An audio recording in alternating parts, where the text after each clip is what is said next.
Assalamualaikum warahmatullahi wabarakatuh. Selamat pagi, salam sejahtera untuk kita semua.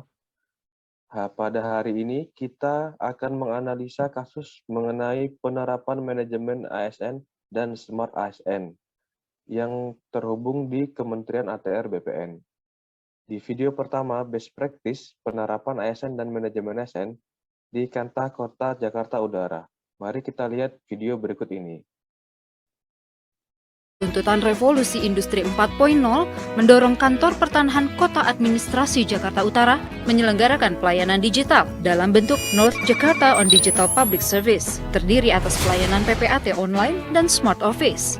Untuk mewujudkan pelayanan digital yang dimaksud, maka sistem loket digital harus dipadukan dengan manajemen loket, di mana semua jenis loket mempunyai fungsi yang sama, yakni one-stop service, dengan fasilitas aplikasi KKP, web announce, dan mesin EDC. Di samping itu, loket dilengkapi dengan ruang konsultasi, ruang tamu, ruang tunggu layanan, ruang laktasi, dan ruang ramah anak.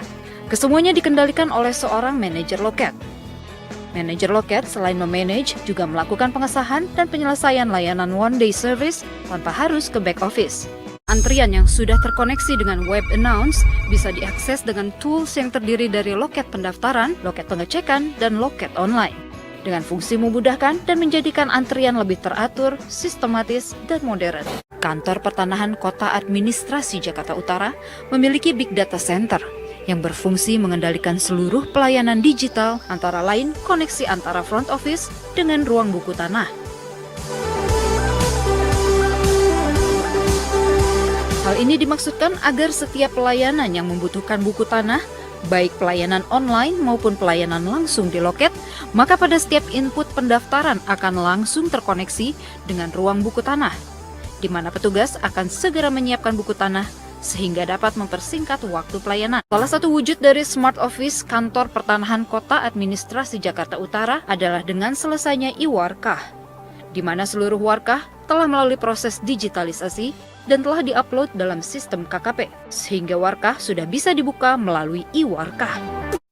Saya memberi kesempatan kepada teman-teman untuk memberikan komentar atau tanggapan terkait penerapan Smart ASN di Kata Kota Jakarta Utara. Silakan kepada Saudara Fanta dan Vera untuk memberikan tanggapannya. Baik, terima kasih atas kesempatan yang diberikan kepada saya. Saya akan menanggapi terkait video sebelumnya. Seperti yang kita lihat video sebelumnya itu adalah penerapan dari konsep Smart ASN. Jadi sebelumnya saya akan menjelaskan terlebih dahulu terkait apa itu Smart ASN. Sesuai pasal 1 Permen ATR BPN tahun 2021 tentang sertifikat elektronik menyebutkan bahwa sistem elektronik adalah serangkaian perangkat dan prosedur elektronik yang berfungsi mempersiapkan, mengumpulkan, mengelola, menganalisa, menyimpan, menampilkan, mengumumkan, mengirimkan, dan atau menyebarkan informasi elektronik.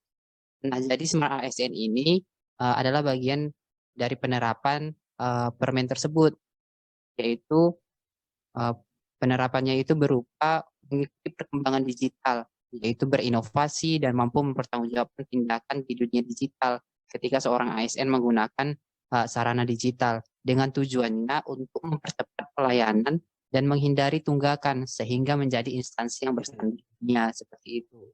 Nah, pada pokoknya transformasi digital ini adalah mentransformasi atau merubah sistem pekerjaan manual atau konvensional menjadi sistem digital, di mana setiap tindakan yang kita lakukan di dunia digital ini, kita harus bisa mempertanggungjawabkannya, atau yang kita sebut dengan tujuan dari literasi digital.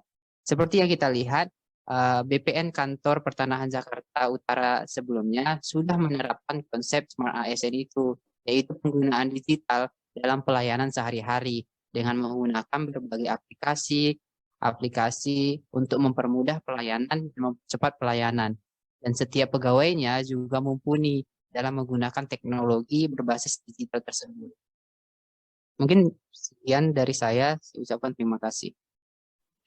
Baik, terima kasih atas kesempatan yang diberikan kepada saya untuk memberi tanggapan mengenai video yang telah diputar sebelumnya, yaitu mengenai best practice Smart ASN pada pelayanan digital Kantor Pertanahan Kota Jakarta Utara. Menurut saya, Kantor Pertanahan Kota Administrasi Jakarta Utara ini telah menunjukkan adanya upaya transformasi digital guna menjawab kebutuhan pada era 4.0 ini. Ini terlihat dari adanya North Jakarta on Digital Public Service yang terdiri dari pelayanan PPAT online serta Smart Office. Selanjutnya ada mesin informasi berkas kioska. Selanjutnya mengenai adanya survei indeks kepuasan berbasis web serta big data center. Menurut saya ASN di Kantah Kota Jakarta Utara sudah menerapkan nilai Smart ASN dengan kecakapan literasi digital oleh ASN-nya. Dengan adanya inovasi digital yang saya sebutkan sebelumnya, terlihat pemanfaatan teknologi dengan adanya digital public service yang memberikan pelayanan PPAT secara online dan Smart Office. Hal ini tentu memudahkan pelaksanaan monitoring karena langsung terhubung dengan sistem KKP serta antrian yang tertib dan teratur karena adanya web announce yang mengatur antrian serta mesin EDC yang memberi kemudahan untuk melakukan pembayaran dengan menggunakan e-money. Selain itu, dengan adanya kioska ini memudahkan untuk melakukan penilaian kinerja terhadap ASN karena adanya monitoring tahapan berkas pemohon serta survei indeks kepuasan berbasis web. Penggunaan digital public service ini memberikan pelayanan dengan cepat karena terintegrasi. Pembayaran dapat dilakukan dengan e-money memberi kemudahan untuk melakukan proses pembayaran sehingga lebih cepat dan transparan. Antrian lebih tertib dan teratur dengan adanya web announce sehingga menciptakan suasana yang nyaman dan teratur. Penerapan nilai Smart ASN memberikan kemudahan dan efisiensi dalam memberikan pelayanan yang optimal kepada masyarakat sebagai pengguna layanan. Terima kasih atas kesempatan yang diberikan kepada saya. Saya kembalikan kepada moderator. Baik, terima kasih kepada Mbak Vera dan Mas Panta yang telah memberikan tanggapan dan komentarnya. Kemudian, apakah ada tanggapan lain dari Mas Wata atau Mbak Livna? Cukup. Baik, terima kasih. Kita berikan aplausnya kepada mereka berdua. Oke, baik, terima kasih. Kemudian di video kedua, Bad Practice Penerapan Manajemen ASN pada Pungli PTSL. Mari kita lihat videonya bersama. Menteri Agraria dan Tata Ruang Kepala Badan Pertanahan Nasional Sofyan Jalil memastikan tidak ada pungutan dalam pengurusan sertifikat tanah. Hal ini disampaikan Sofyan Jalil menanggapi isu adanya pungutan terhadap warga yang sedang mengurus sertifikat. Seperti kami kutip dari laman detik.com, ada warga Tangerang Selatan yang mengaku membayar untuk pengurusan program pendaftaran tanah sistematis lengkap. Bahkan, warga harus membayar uang senilai 2,5 juta rupiah. Saya akan memberikan kesempatan kepada teman-teman untuk memberikan komentar ataupun tanggapan terkait penerapan manajemen ASN pada pungli di PTSL. Untuk Mbak Livna dan Mas Wata, silakan saya beri kesempatan. Ya, terima kasih moderator atas kesempatannya. Di sini sebelum membahas tentang video tersebut, mungkin kita bisa menjelaskan sedikit apa sih itu pungli. Pungli itu salah satu tindakan korupsi yang diatur dalam Undang-Undang Nomor 31 Tahun 1999, junto Undang-Undang Nomor 22 Tahun 2001 tentang pemberantasan tindak pidana korupsi. Pungutan liar itu termasuk tindak pidana korupsi dan merupakan kejahatan yang luar biasa. Tindak pidana ini dilakukan oleh pegawai negeri atau penyelenggara negara untuk menguntungkan diri sendiri atau orang lain secara melawan hukum atau dengan menyalahgunakan kekuasaannya dengan memaksa seseorang memberikan sesuatu, membayar, atau menerima pembayaran dengan potongan atau untuk mengerjakan sesuatu bagi dirinya sendiri. Sedangkan di program PTSL ini tidak ada namanya pungutan kepada masyarakat. Program ini adalah program dari pemerintah untuk menerbitkan sertifikat secara gratis. Tetapi di program ini juga sudah ditentukan surat keputusan bersama 3 menteri, yaitu desa atau kelurahan itu dapat meminta uang untuk persiapan pendaftaran tanah sistematis ini. Dan di sini sudah diatur sesuai dengan SKB ini. Selanjutnya adalah tentang komentar video tersebut.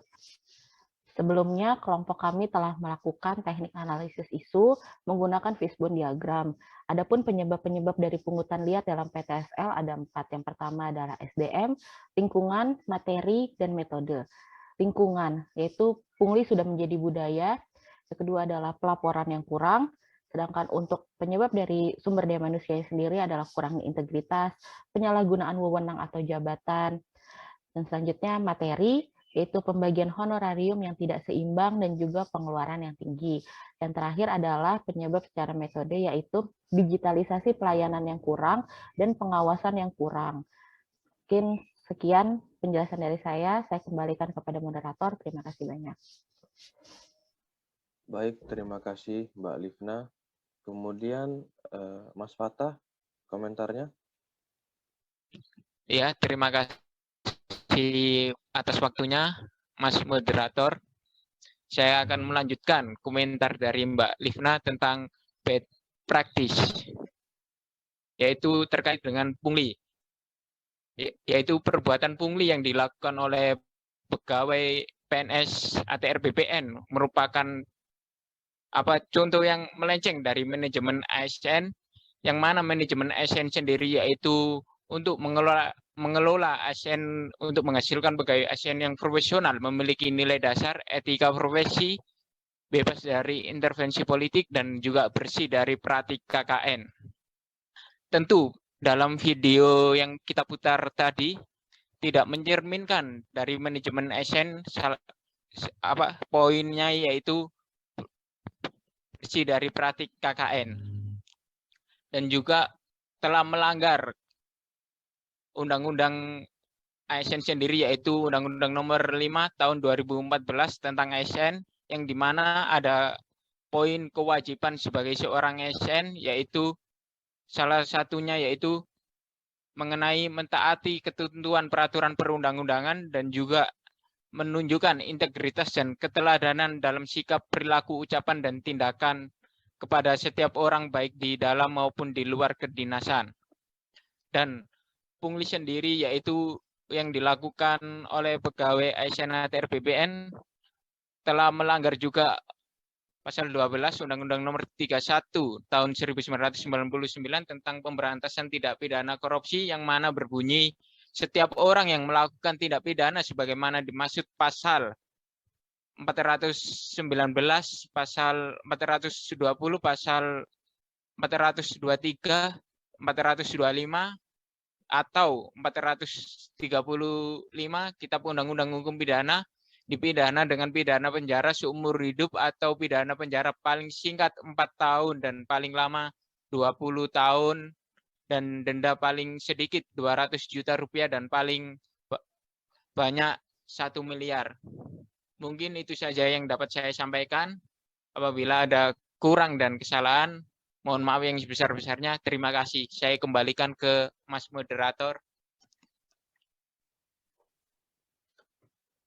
Baik, terima kasih Mas Fatah. Kita berikan aplaus dulu ya untuk Mas Fatah dan Mbak Livna. Terima kasih kawan-kawan semua. Apakah ada tanggapan dari yang lain?